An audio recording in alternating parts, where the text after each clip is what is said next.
I never thought I'd be the kind of person who tells strangers about her relationship, but sometimes you need to say things out loud just to believe they actually happened. I'm 25. I live in a city that never really gets quiet, and up until a few months ago, I thought I was in one of those solid, grown-up relationships people post about with captions like my person. His name is Ben. We met when I was 22, at a rooftop bar where everything smelled like rain and cigarettes. He'd come straight from work, still in his button-down, sleeves rolled up, the kind of casually put together that makes you want to know what he's like when no one's watching. He wasn't like the guys I usually dated, less talk, more listening. The night we met, I spilled half my drink trying to make a point about some book I hadn't even finished, and instead of laughing, he just smiled and handed me a napkin. We started seeing each other right after that. For 3 years, it was good. Not perfect, but the kind of good that feels safe, like you finally stepped off the roller coaster and found steady ground. We moved in together last spring. A small apartment in Midtown with creaky floors and a window that looked out over a neon sign that blinked, open 24 hours. It wasn't fancy, but it was ours. The first time I felt something shift, it was so small I almost missed it. Ben started coming home later. At first, it made sense. He'd just gotten promoted, and he said the hours were rough.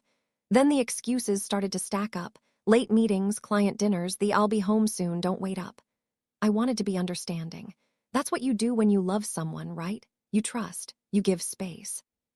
But trust, I've learned, is quiet until it's gone, and then it screams. One Friday night, I was scrolling through Instagram while waiting for him to come home. He was supposed to be out with coworkers. I wasn't looking for anything, I swear. I was just bored, but there it was, a tagged photo from a bar across town.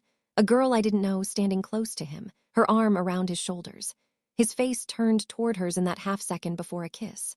My stomach went cold. The caption said, "Best night, black heart." I stared at it for a long time, waiting for my brain to come up with a reason that didn't hurt. There wasn't one. He came home an hour later, smelling like whiskey and perfume that wasn't mine. I remember standing in the kitchen, phone in hand, my heart doing this slow, heavy beat that made it hard to breathe. I asked him how his night was. He said, "Fine, long." I asked who he was with. He listed a few coworkers, none of them her. I showed him the picture. He froze. You know how you can tell when someone's rehearsed a lie?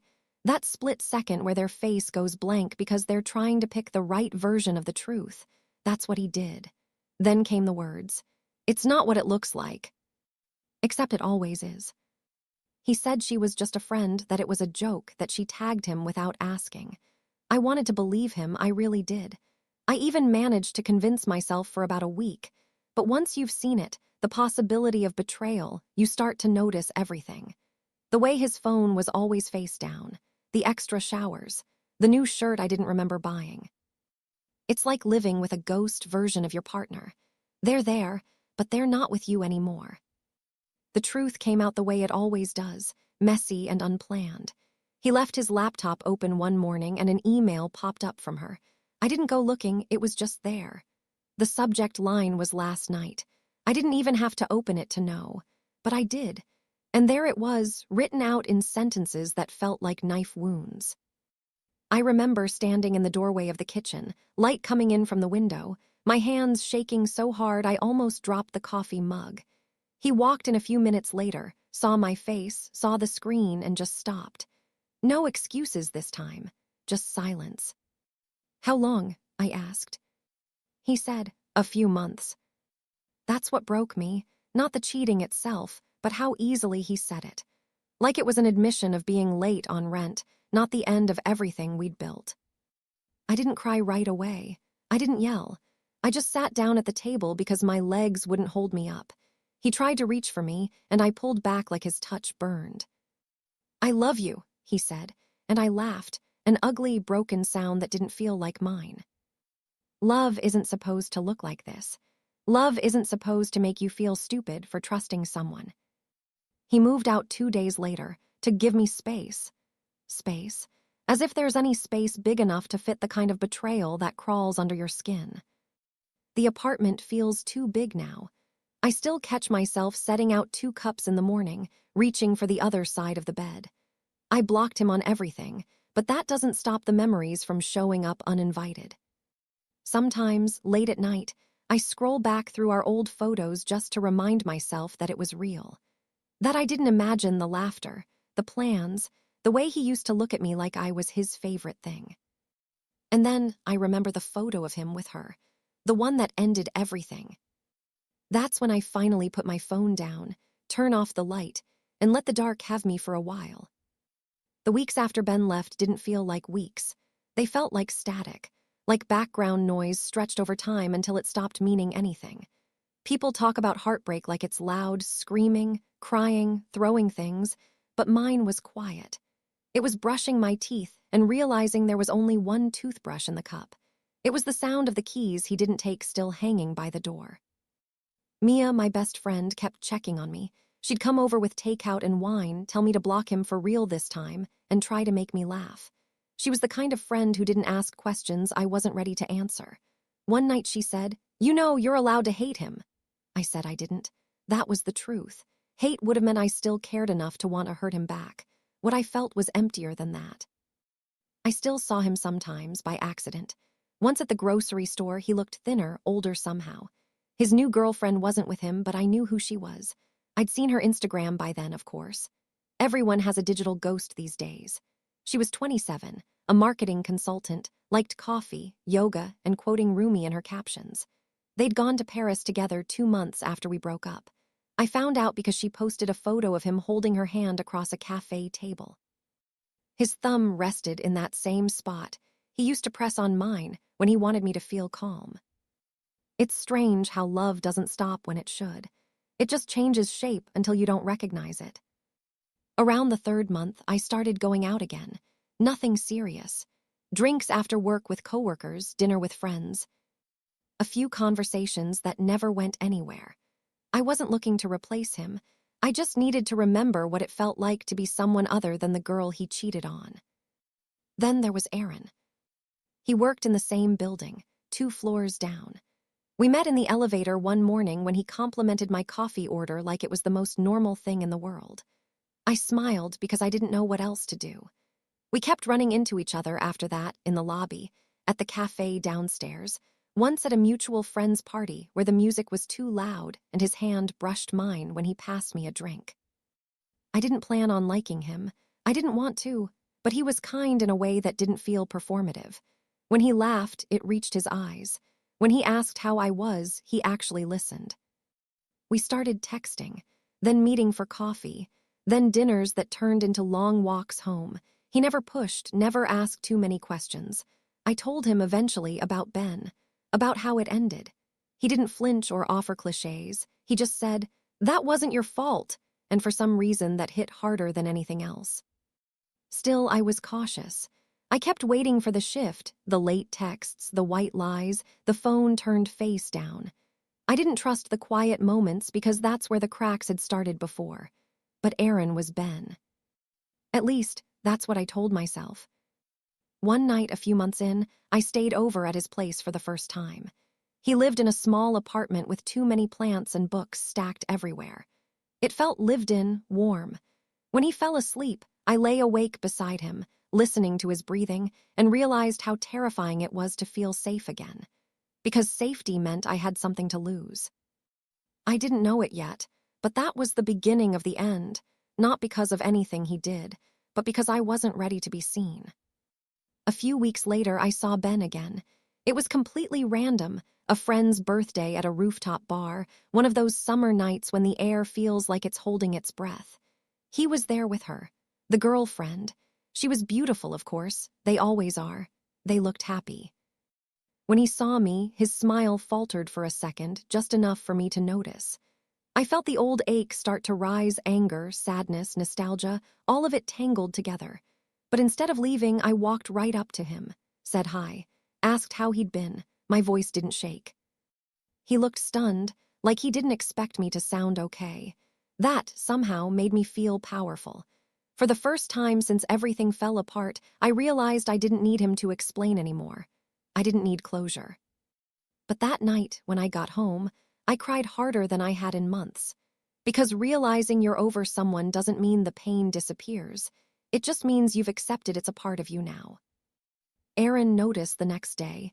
He didn't pry, just held me while I said I was fine. I wasn't, but I wanted to be, and maybe that counts for something. I wish I could say that was the point where things started to get better, that I moved on cleanly, but heartbreak doesn't work that way. It lingers in the spaces between what you say and what you mean. It hides in the songs that used to make you happy and now just make you stare out of windows.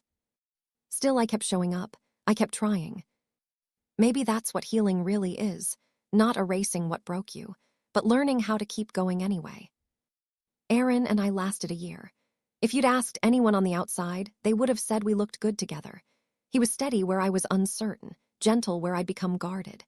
We had our routines: Sunday mornings at the farmer's market, Thursday nights watching bad TV on his couch, the occasional spontaneous weekend away. It felt healthy, almost boring in a comforting way, and maybe that's why I started to feel restless. When you've been through betrayal, it rewires something in you. You learn to live with a small, low hum of suspicion that never really goes away. Even when things are good, part of you is waiting for the moment they stop being good. That's what I carried into us. I didn't snoop, I didn't accuse, I just quietly built walls in all the places I used to be open. He noticed, of course. "You don't let me in," he said one night after dinner. "It's like you're here but not really here." I told him I was fine. I told him I was just tired. I told him I wasn't used to things being easy. He nodded, said he understood, but I could tell he didn't. The first fight we had was about nothing. Dishes, I think. But it wasn't about the dishes. It was about the unspoken things that pile up when you're trying too hard to look okay. I ended up crying. He ended up apologizing even though he didn't need to, and then we both sat in silence, the air thick with everything we didn't say. A few weeks later, I found out he'd been texting his ex. It wasn't what it sounded like, or at least that's what he said. She reached out about something, he responded. It got friendly, nothing happened. I believed him mostly, but something inside me cracked anyway. It wasn't just about him, it was about then. It was about Ben. It was about that familiar sting of realizing that trust, no matter how carefully you rebuild it, is still fragile as glass. I pulled back, he tried to fix it. I told him I needed space, and he gave it. Too much of it. Space turned into distance, distance turned into absence. By the time fall came, we were just two people who used to hold hands. We still talked sometimes, but it felt like small talk with a stranger you used to know intimately. He wanted to make it work, I could see that, but I didn't have the energy anymore. One night I told him I couldn't keep trying to unlearn the fear someone else had taught me. He said, "I'm not him," and I said, "I know, that's the problem." He didn't understand what I meant, and honestly, neither did I until later. I wasn't in love with Aaron. I was in love with the idea of being okay again. I wanted him to heal me, to prove that people could be good and loyal and stay. But that's not love, that's desperation in disguise. After we broke up, I thought I'd feel lonely, but instead I felt quiet. Like my brain finally stopped shouting. I moved apartments, got a new job, started running in the mornings just to feel something other than exhaustion. There were days I almost felt happy. Then, out of nowhere, Ben texted me. It was a random Tuesday. The message just said, "Hey, how have you been?" I stared at it for 10 minutes, my thumb hovering over the screen. I hadn't heard from him in over a year. I should have deleted it. I should have ignored it. But I didn't. I wrote back, "I've been fine. You?" He said he was good. Then he said he was sorry. Then he said he missed me. It's embarrassing, but my heart still jumped a little when I read that. Not because I wanted him back, but because part of me wanted to believe I'd mattered. That he'd thought about me, the way I'd thought about him. We met for coffee 2 days later. I told myself it was just closure, just curiosity. When I saw him again, it felt like being thrown backward in time. Same easy smile, same voice, same scent that made me want to both lean closer and walk away. He told me he'd broken up with her. He said he'd made a mistake, that he'd never stopped thinking about me, that he wished he could go back. And I wanted to hate him. God, I wanted to. But sitting there, I realized I couldn't. Not because I still loved him, but because I finally saw him for what he was: human, flawed, selfish, and scared, just like me. We talked for hours, about everything and nothing. When we said goodbye, he hugged me, and it felt both familiar and foreign, like hugging a memory. That night, Aaron texted, just a simple, hope you're doing okay. Funny how timing works. I didn't answer either of them. I just sat by the window, city lights flickering below, thinking about how love isn't one big heartbreak. It's a series of small ones you learn to live with. I thought healing meant getting over someone, but it doesn't. It means forgiving yourself for the person you became while trying to love them. And that, I think, is the hardest part. After that coffee, I kept replaying everything he said. I'd be brushing my teeth or waiting for the subway and suddenly hear his voice again. I made a mistake. The words looped like background music I couldn't turn off. Part of me wanted to text him, just to keep the connection open.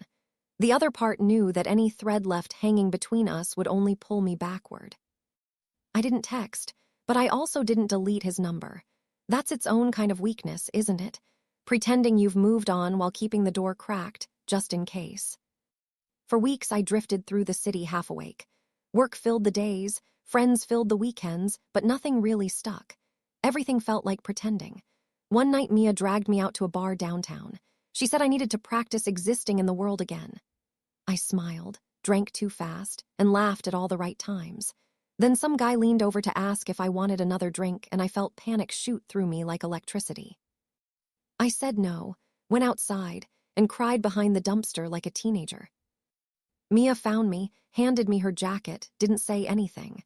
That's real friendship, just being there while someone falls apart. The next morning, I woke up hungover and tired of myself. I realized I'd spent so long being the person things happened to that I'd forgotten I could decide what happened next. So I made a list. Nothing dramatic, just small, doable things. Start therapy. Delete the photos I keep scrolling through. Cook dinner once a week instead of ordering out. Stop checking their social media. I didn't stick to it perfectly, but it gave me something to hold on to. Progress measured in inches instead of miles. Therapy was weird at first. I wasn't good at talking about myself without apologizing for it. My therapist kept asking, "What did you need that you didn't get?" I never had an answer. Eventually, I realized the real question was, what did you stop giving yourself? The answer was everything. Months went by. Ben texted once more in December, just happy holidays, hope you're doing okay. I didn't reply. I didn't even think about replying. That felt bigger than it probably sounds. Somewhere in the middle of winter, I noticed I was humming again while making coffee. It hit me that the quiet in my apartment no longer sounded like emptiness. It just sounded like mine. Sometimes I still catch glimpses of him in strangers. Someone with his walk, his laugh, the way he used to tilt his head when he was trying to make me believe something. But it doesn't hollow me out anymore. It's just recognition, like seeing an old street you used to live on. Aaron reached out once too. He started dating someone new and wanted to check in. I told him I was happy for him, and I meant it.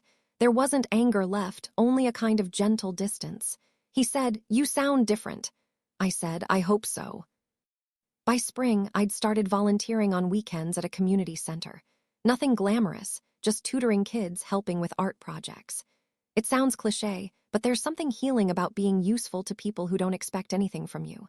One of the girls, 8 years old and all elbows and opinions, told me I had sad eyes but a nice smile. Kids don't lie, so maybe that was the truth. Still sad, but learning to smile again. Every once in a while, I'll walk past the cafe where Ben and I met for that last coffee.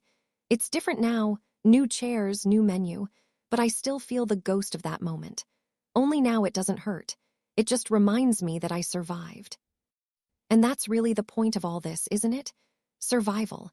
Not the dramatic kind where you climb mountains or run marathons, but the quiet, everyday kind. Waking up, going to work, letting yourself laugh again.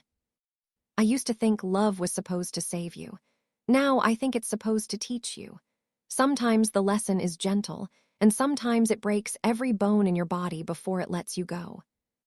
Either way, you learn. By summer, I had stopped counting the months since Ben left.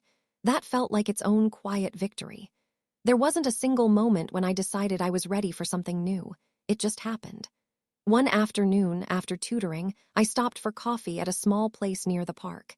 It was one of those perfect city days, warm but breezy, everyone outside pretending time didn't exist. He was sitting at the next table, sketching something in a small notebook. He looked up when I sat down, smiled, said, "You look like you know what you want to order." I didn't, but I liked that he assumed I did. His name was Leo. We talked for maybe 10 minutes, just small talk about the weather, the neighborhood, the endless line for coffee. He asked if I lived nearby. I said yes. He said maybe he'd see me around. I didn't expect to, but the next week I did. Then again the week after that. He wasn't like Ben or Aaron. He didn't try to impress me, didn't talk about plans or philosophies. He listened. He asked questions and waited for real answers. He had paint on his hands most days, wore mismatched socks, laughed too loudly. I didn't feel the dizzy rush I used to associate with love, and I think that's what made me trust it.